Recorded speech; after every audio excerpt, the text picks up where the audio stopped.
Morning. This is episode 1, video 1 of what I think is going to be called Baker's Garage for now, where we're going to be doing a lot of, repairs on mostly side-by-sides, four-wheelers. I tend to do a lot of side work on them. Also, it is my current hobby that I enjoy doing. I know there's a couple other channels that, do riding content, repair content, all sorts of stuff. I'd like to get into both of that. We tend to ride a little hard and break stuff. I'd like to share that with you guys. Also, kind of dive a little more deep into the repair and mechanical side of it, which we tend to do a lot with how we ride. We break a ton of stuff. I also get involved into a lot of side work for friends and a few customers. I do have a full-time job, so this is strictly a side gig. But we tend to do a lot of cool stuff, and I think a lot of you guys would appreciate it and find it entertaining. So we are going to video it, and that starts now. So what we have up today is we have a Pro XP. I think this is a 2020, might be a 21. I'm not really sure. This guy's got a little brake fade going on. Pedal's a little spongy. We did do pads on it not that long ago, so maybe they just need bled. It also got a new caliper due to the fact that this one, the bleeder screw broke off when trying to bleed it, so it got a new caliper, so I just don't know if it got bled well enough. This guy does a lot of river riding, so sand gets into everything, makes it all tough as far as bolts and whatnot. Probably why that bleeder screw seized and snapped off. And we will be doing probably in the next episode a ton of work to this. This is going to be the shop car for now. It just got back from King of the Hammers, so it's in pretty rough shape. We'll go into a little more depth video of what all needs to be done to that next time. But for now, we're going to get the Cummins out of here, free up a little more space. If you guys are interested in doing a walk around of that thing, let me know in the comments. But we're going to get this thing moved over to this other bay and get to work on it. We might do a little time lapse of bleeding the brakes and diving into what exactly is going on here. So stay tuned. Would also like to mention that these videos will get better. They are going to be, I guess, not good for the first couple. I mean, this is the first time I've ever done this. I just wanted to start because a lot of my friends find it entertaining, the videos I do film and share with them. So this is the first swing at it. The editing is going to be rough, guys. I have no experience in that whatsoever, so bear with me. I'm going to try to crank out probably 1 or 2 videos a week. Like I said, I do have a full-time job, so this is just going to be for fun for now. So just bear with me. Check them out. We're going to do a lot of cool stuff, and I hope y'all like it. So let's get started.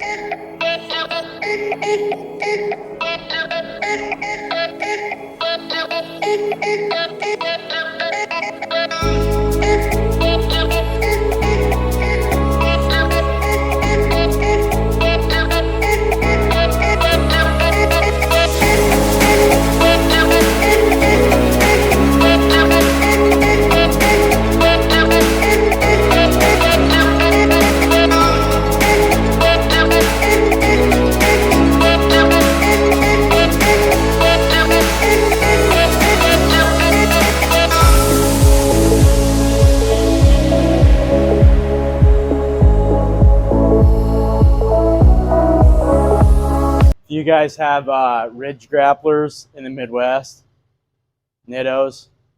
Yeah, that's all I'm gonna say.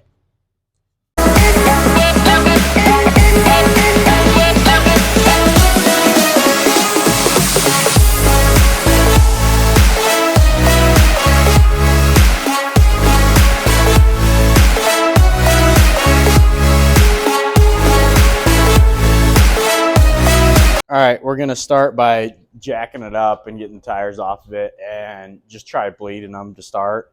I do I have a power bleeder I'm going to be using. This one is a snap-on one. We're going to start at the back right, furthest away from the brake cylinder, and then just try bleeding them out, see if that helps. Do a time lapse of that, see what that does to it. If that doesn't fix it, then we'll go from there.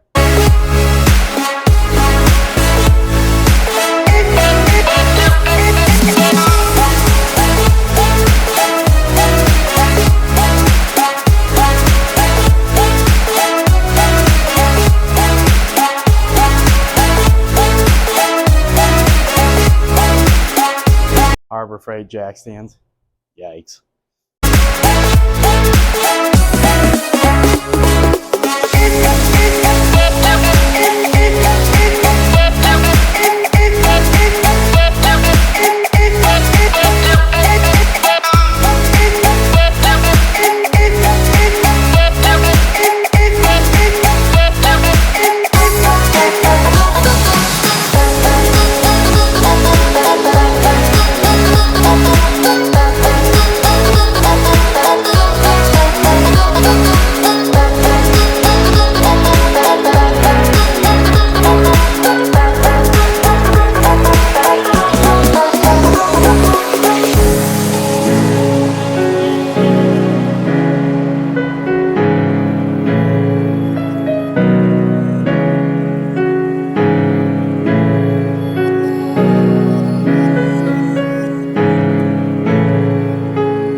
So we got it up in the air.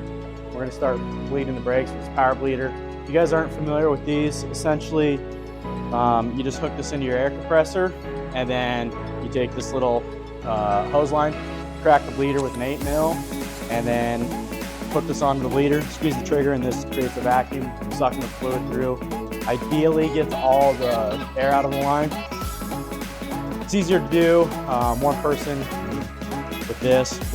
Without this, you would have to have somebody pump the brakes while you crack the bleeder. So you guys all know how to bleed brakes, but this definitely makes it a lot easier. We're going to try this. If this doesn't work, like I said, then we'll go to a different plan of attack. So one thing I'd like to point out, first thing I noticed was you can't spin that hub or rotor, even with it in neutral on the jack stand. It's like the brake pads are grabbing right now, even with it in neutral.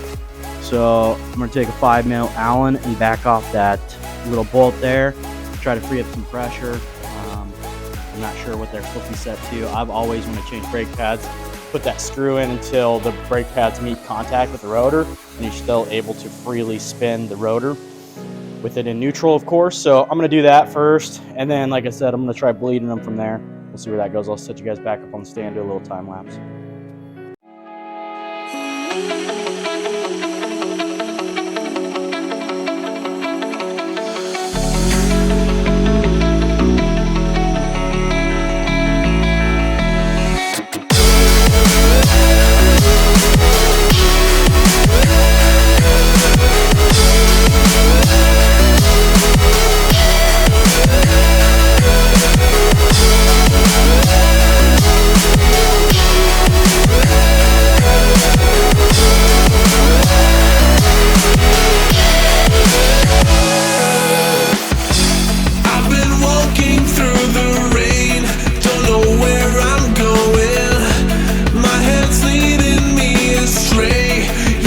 Follow no wind, getting deeper in the frame. I see your face, I feel the pain, but you chose the path I follow.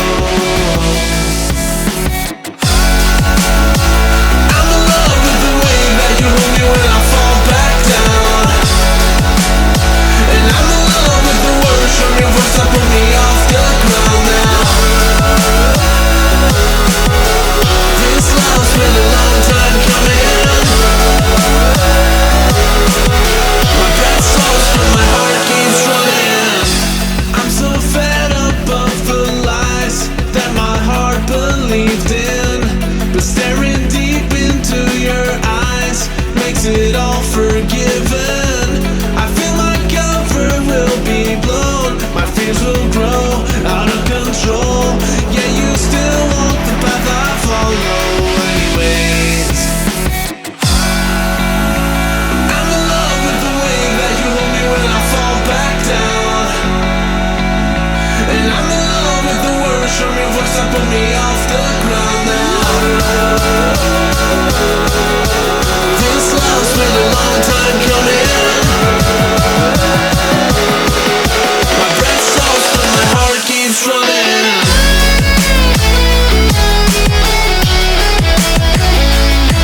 that we got the brakes all bled, we're going to test pedal firmness, see if that did the trick.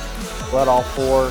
Seemed like the rears had a bunch of air in the line, so hopefully it was just that easy. Sometimes it is. Sometimes it's a little more extensive, but that's how she goes. Climb up in this rig. Give her the old 1-2 pump. Let's see.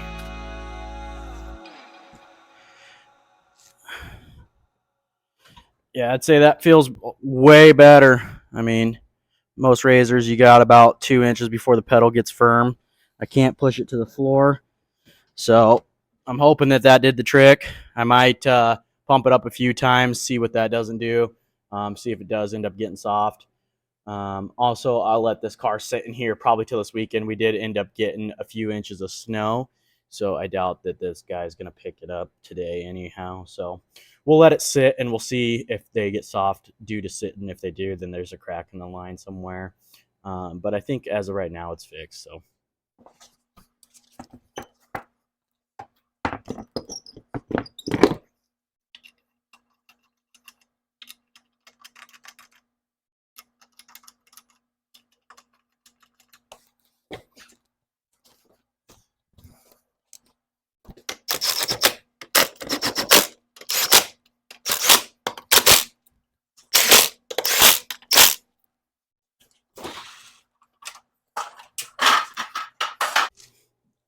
I should put these 35-inch Zillas on there.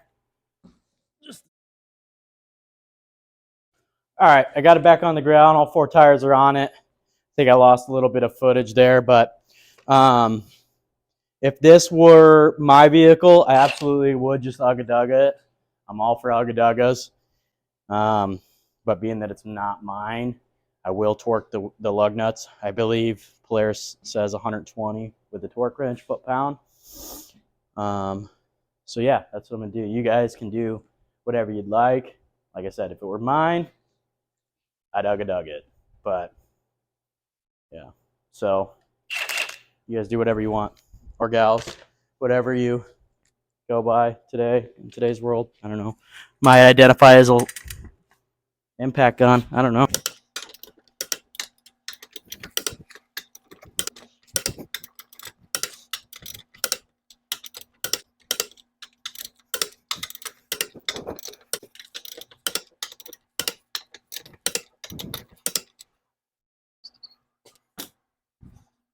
All right, guys, that is going to do it for the first episode, I guess you'd say, the first video.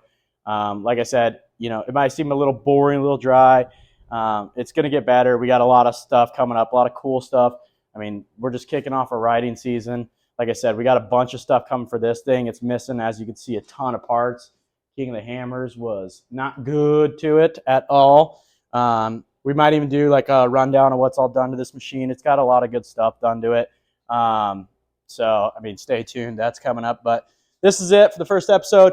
Like I said, it will get better as time goes on. I'm new to this, so give me a break. Don't be too hard. Like, subscribe, do whatever the YouTube says you're supposed to do, and we'll see you in the next one.